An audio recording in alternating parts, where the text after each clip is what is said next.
Monsieur le maire. Bon, je vais être très brève. Sur le fond de cette réforme des rythmes scolaires, bien sûr que nous y sommes fortement opposés depuis le début. Nous considérons en effet qu'elle a, si j'ose dire, un quadruple effet qui se coule néfaste, parce qu'elle est néfaste pour les enfants, elle est néfaste pour les enseignants, elle est néfaste pour les animateurs, et elle est néfaste pour l'ensemble de la communauté scolaire. En cela, nous sommes tout à fait d'accord avec vous.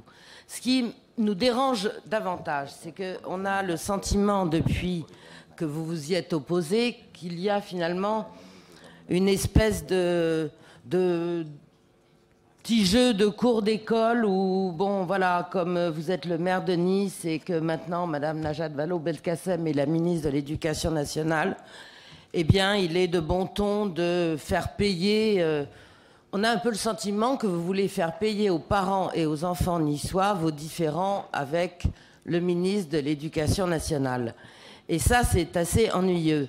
Donc, bien sûr que vous le savez très bien, monsieur le maire, il ne suffit pas de vouloir prendre des arrêtés ou de vouloir vous opposer à une réforme qui dépend de l'État pour qu'elle soit arrêtée ou supprimée dans notre ville.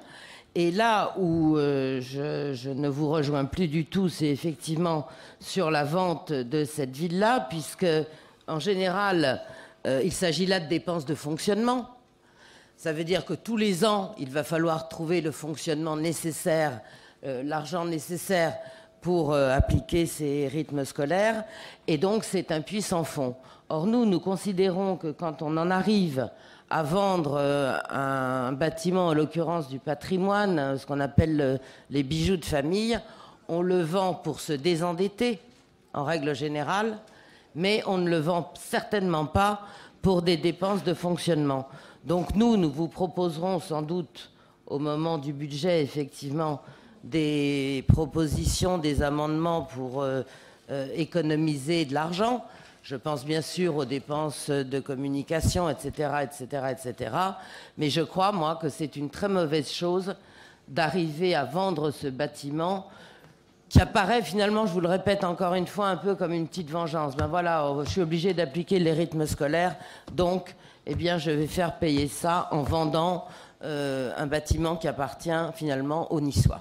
Je vous remercie.